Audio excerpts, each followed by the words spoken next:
the peaceful envoys. The first sign appeared on a Tuesday morning when deep space monitoring stations detected gravitational anomalies beyond Pluto's orbit. Dr. James Reeves was drinking his third cup of coffee in the xenobiology department at TU, Geneva, when the emergency alert shattered the morning quiet. Within hours, every telescope on Earth and in orbit focused on the same coordinates, revealing something that changed humanity forever. 12 vessels materialized from what appeared to be folded space, each one a masterpiece of organic curves and flowing lines that seemed to pulse with their own inner light. They were beautiful in a way that human technology had never achieved, like living art floating in the void. The ships held position at the edge of the solar system, making no aggressive moves, broadcasting no threats. Instead, they sent a simple message that reached Earth in perfect, unaccented English. Greetings, children of the Third World.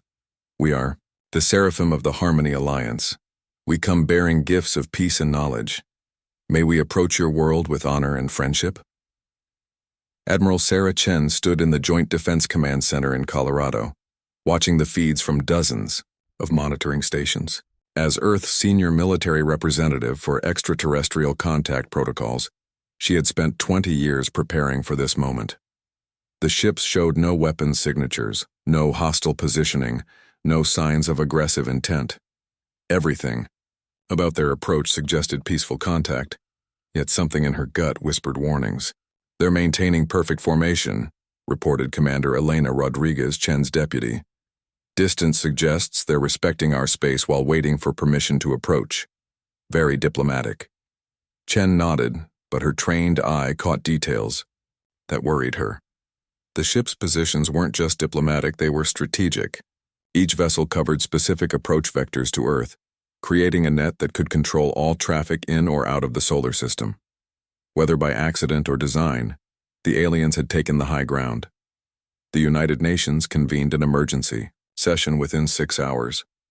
Representatives from every major nation gathered in New York while scientists, military leaders, and diplomats worked around the clock to prepare humanity's response.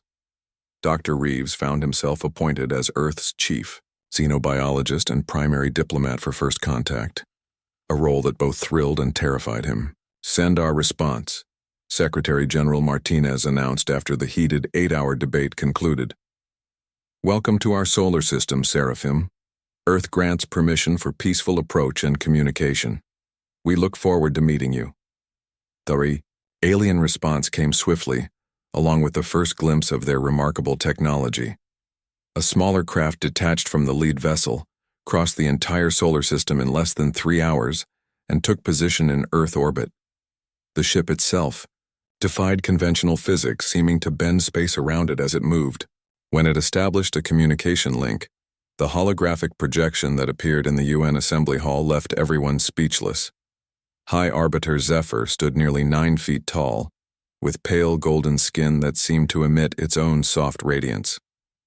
The being's features were elegantly proportioned, almost angelic, with large silver eyes that conveyed both wisdom and an odd sort of nervous energy. Delicate tendrils of what might have been hair or sensory organs flowed around the alien's shoulders, moving with their own mysterious currents. Your world calls to us across the void, Zephr said, the voice musical and warm despite the obvious translation technology. We have watched your species grow from primitive hunters to creators of art and science. The Harmony Alliance wishes to welcome Earth into the greater galactic community. Dr. Reeves stepped forward, heart pounding with the magnitude of the moment. We are honored by your interest, High Arbiter. Humanity has always wondered if we were alone in the universe. What is this Harmony Alliance you speak of? Zephyr's expression brightened, the silver eyes seeming to sparkle with genuine enthusiasm. A confederation of 47 peaceful species. Dr. Reeves, we share knowledge, art, culture, and resources across 300 worlds. War has been unknown among us for over 2,000 of your years. We have eliminated hunger, disease, and conflict through cooperation and understanding. The presentation that followed left the human delegates stunned. Zephr showed them worlds of crystal cities where beings of light cultivated gardens that spanned continents. Ocean worlds where aquatic species had built societies in harmony with their environment. desert planets transformed into paradise through technology that worked with nature rather than against it. Each species in the Alliance had contributed their unique gifts to create a galaxy-spanning civilization built on peace and mutual respect. We have much to offer Earth, Zephr continued. Medical technology that could extend human life indefinitely, energy sources that could power your world without damaging your environment, transportation that could carry your people to the stars, knowledge that could solve every problem your species faces. Admiral Chen listened carefully, noting what wasn't being said as much as what was. What would the Alliance expect from humanity in return?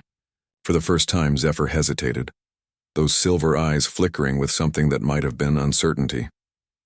Your unique perspectives, Admiral Chen. Your art, your music, your literature. Human creativity has a intensity that we find fascinating. Over the following days, more Seraphim representatives arrived. Ambassador Liriel, a younger alien who seemed genuinely excited about human culture, spent hours with Earth's artists and musicians. The being was particularly fascinated by human emotional expression, asking endless questions about anger, fear, and passion. Other Seraphim specialists demonstrated their advanced technology, sharing medical devices that could heal wounds in minutes and energy systems that seemed to violate the laws of thermodynamics.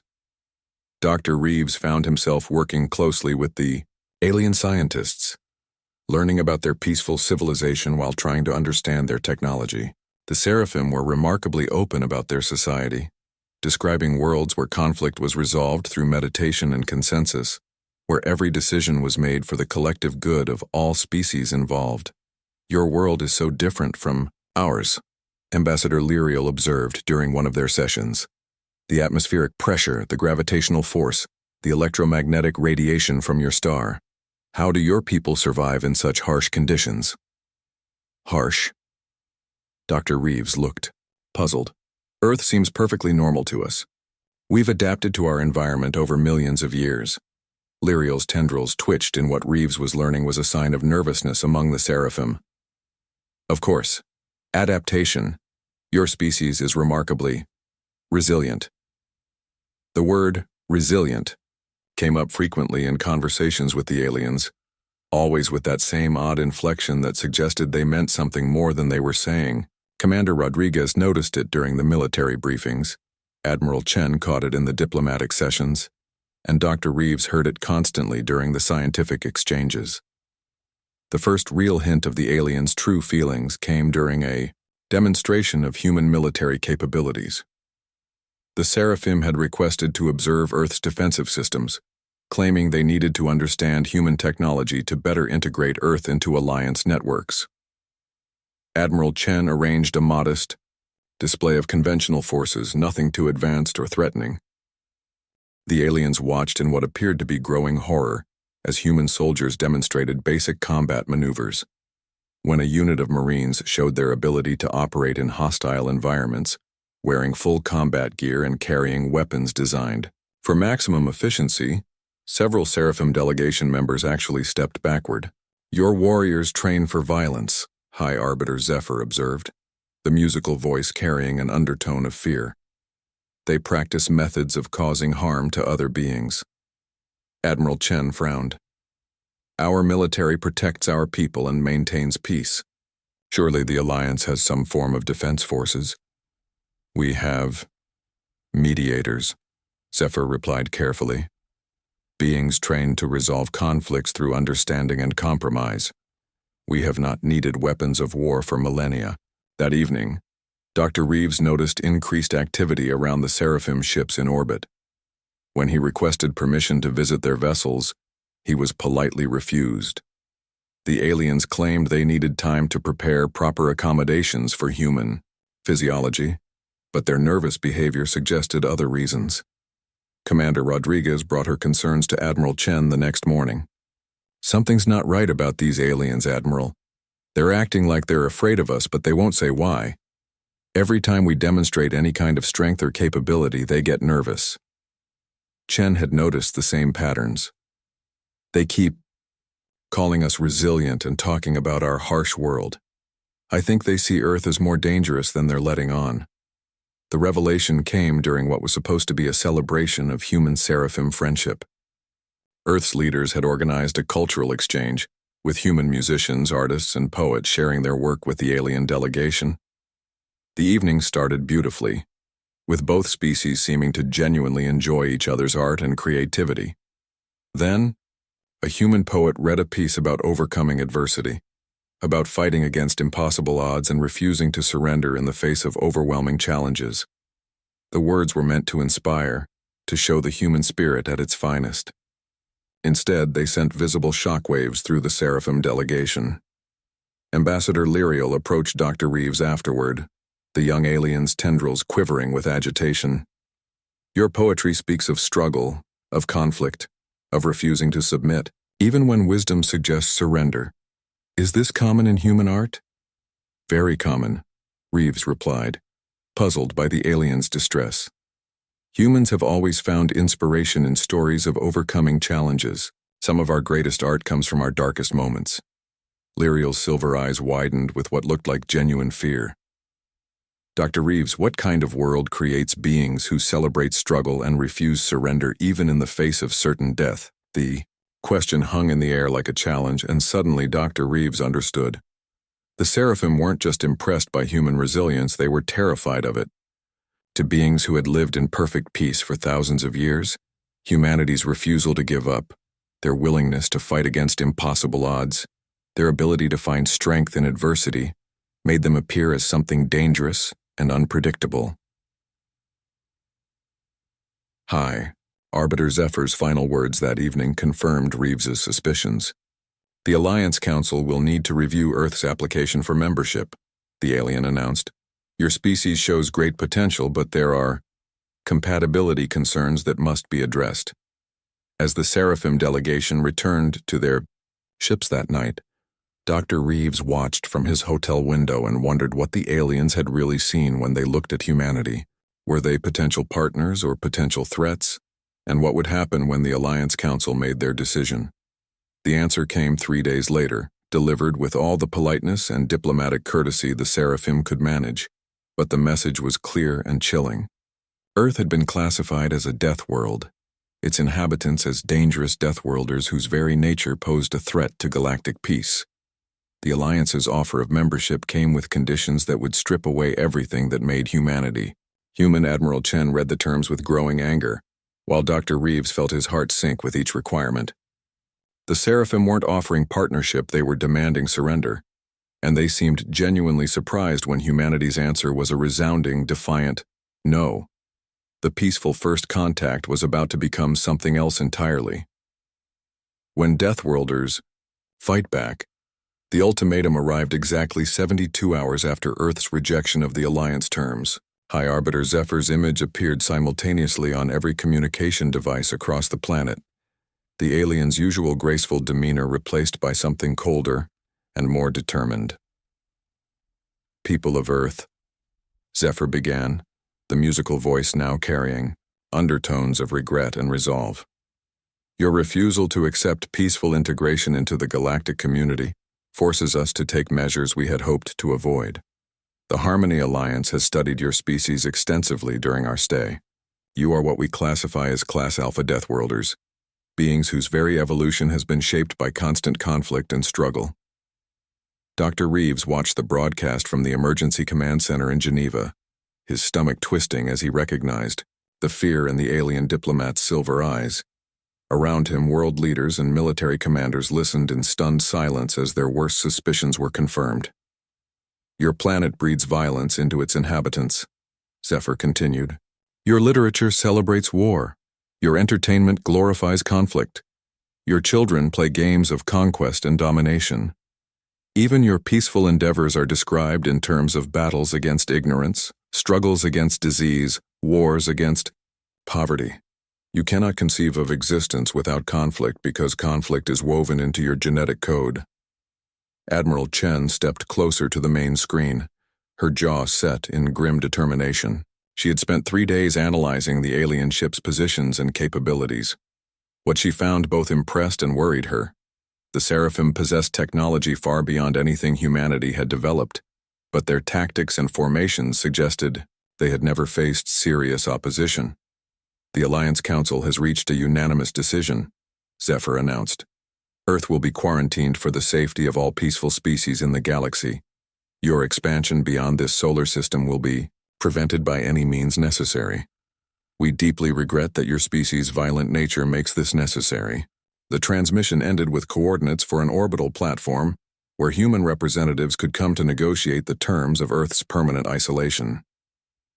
The message was clear: submit to quarantine or face the consequences of defying a galactic alliance that had maintained peace for millennia. President Sarah Martinez of the United Earth Council stood to address the assembled leaders. "The decision has been made for us," she said, her voice carrying across the silent chamber. "They want to cage us like dangerous animals. The question now is whether we accept their cage or fight for our freedom." The vote was unanimous. Humanity would not accept quarantine. Admiral Chen immediately activated Earth's Integrated Defense Network, a system developed over decades of paranoid preparation for potential alien contact. Space-based weapons platforms came online, hidden bases activated across the solar system, and every military unit on Earth shifted to maximum readiness. "They've made one critical mistake," Chen explained to her senior staff. "They assume we'll fight like they do. The Seraphim have never faced an enemy that doesn't play by their rules." Commander Rodriguez pulled up tactical displays showing the alien fleet's positions. 12 capital ships, each one roughly 3 times the mass of our largest carriers.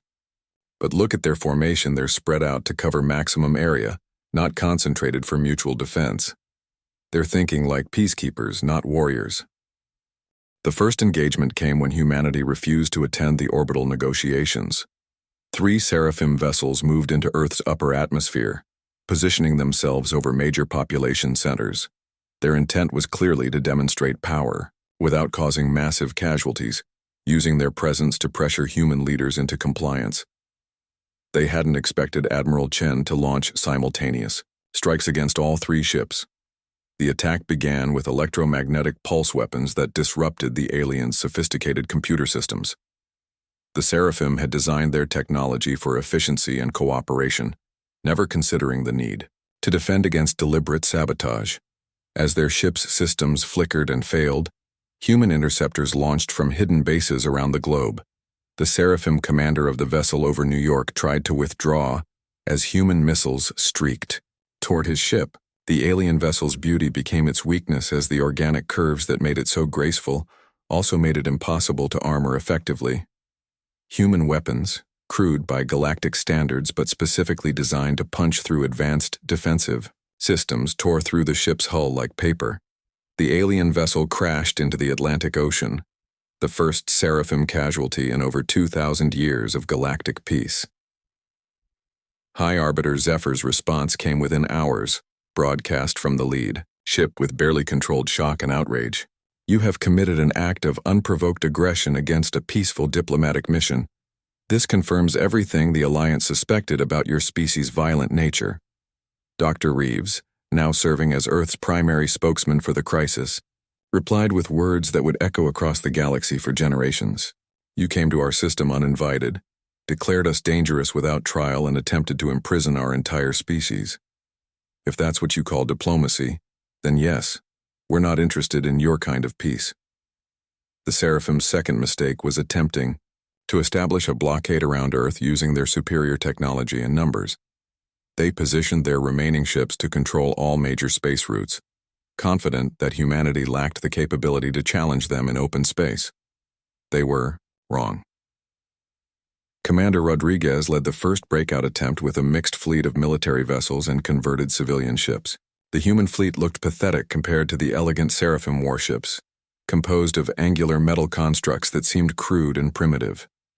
But appearances were deceiving. The humans had learned from analyzing the crashed alien vessel. Seraphim technology was beautiful, efficient, and completely unprepared for the kind of damage human weapons could inflict. When Rodriguez's fleet engaged the blockade ships, the aliens discovered that humans didn't fight fair. Human vessels released clouds of micro-debris that clogged the aliens' precision instruments. Conventional missiles were followed by kinetic penetrators that turned the aliens' own speed against them. Most shocking of all, human ships were designed to keep fighting even after sustaining catastrophic damage. When one human destroyer lost its primary engines and weapons, the crew manually piloted it into a Seraphim cruiser, detonating their reactor on impact. The Seraphim had never conceived of such tactics. In their peaceful galaxy, warfare was conducted with rules, restraint, and concern for minimizing casualties on both sides. Humans fought to win, regardless of cost. Ambassador Liriel, the young Seraphim who had shown such interest in human culture, found herself assigned to study the conflict for the Alliance Council. What she discovered challenged everything her species believed about civilization and progress. They don't just fight, she reported to the Council via quantum communication. They adapt. Every tactic we use, they counter within hours. Every advantage we demonstrate, they find a way to neutralize. It's as if their entire species is designed for warfare. The truth was both simpler and more complex. Humans weren't designed for warfare, they were designed by warfare. Every challenge in Earth's history had shaped human evolution, creating a species that could survive anything the universe threw at them. What the Seraphim saw as violence, humans saw as problem-solving. The conflict escalated when Admiral Chen authorized strikes against Seraphim bases beyond the solar system. Using captured alien navigation data, human strike teams launched attacks on Alliance supply depots and communication relays. These bases had never been designed for defense against determined attackers, and human boarding parties tore through them with devastating efficiency. The psychological impact on the Alliance was enormous. For the first time in millennia, their perfect peace was shattered by beings who refused to be reasoned with, who couldn't be negotiated with, and who seemed to view impossible odds as personal challenges. High Arbiter Zephr made one final attempt at diplomacy, meeting with Dr. Reeves aboard a neutral station in the asteroid belt. The alien looked tired, his golden skin dimmed with stress and confusion. "Why do you resist?" Zephr asked. "We offer you peace, prosperity, an end to struggle and suffering. Why do you choose violence instead?" Dr. Reeves looked at the being, who had once seemed so wise and enlightened, now revealed as naive and sheltered. "Because you're not offering us peace. You're offering us extinction. The struggle, the challenge, the refusal to surrender, that's not a flaw in humanity. It's what makes us human. Take that away, and we cease to exist." "But the suffering," Zephr protested. "Suffering makes us stronger," Reeves replied. "It teaches us compassion for others who suffer. It drives us to find solutions, to grow, to become more than we were. Your alliance has eliminated suffering by eliminating growth. You've achieved peace by becoming stagnant." The final battle occurred when the Alliance Council authorized the use of their ultimate weapon, a device capable of inducing planetary pacification by altering the neurochemistry of all life on Earth. The massive vessel carrying this weapon approached Earth's moon, protected by the remaining Seraphim fleet. Admiral Chen knew this was humanity's last chance. If the aliens succeeded in deploying their weapon, the human race would survive but lose everything that made them human. She authorized the most desperate gambit in military history, a direct assault on the pacification vessel using every remaining human ship. The battle above Luna lasted 14 hours. Human vessels threw themselves against the Seraphim defenses with desperate courage, each crew knowing they were fighting not just for their own lives, but for the future of their species. When conventional weapons failed, they used their ships as missiles. When their ships were destroyed, survivors in spacesuits continued fighting with handheld weapons. Commander Rodriguez's final message, broadcast as her crippled destroyer rammed the pacification vessel, became legendary. "Tell them we were here. Tell them we fought. Tell them Earth's children never surrender." The destruction of the pacification device marked the turning point. Faced with an enemy that would literally rather die than submit, the Seraphim finally understood what they were truly fighting. This wasn't a police action against unruly primitives. It was a war against beings who had been forged by conflict into something harder than diamond and more dangerous than any weapon. High Arbiter. Zephyr's final transmission to Earth came not as a threat, but as something unprecedented in Alliance history, a treaty between equals. "We have learned," Zephr said, his silver eyes showing a new kind of respect. "Your species is indeed dangerous not because you are evil, but because you are strong in ways we had forgotten were possible. The Alliance offers Earth not membership as subjects, but partnership as equals. You will remain free to be what you are, and in return, perhaps you can teach us what we have lost in our pursuit of perfect peace." Dr. Reeves smiled as he prepared Earth's response. Humanity had proven that sometimes the best path to peace was being too dangerous to attack. The galaxy's Deathworlders had earned their place among the stars not through submission, but through strength. The war was over, but humanity's true journey to the stars was just beginning.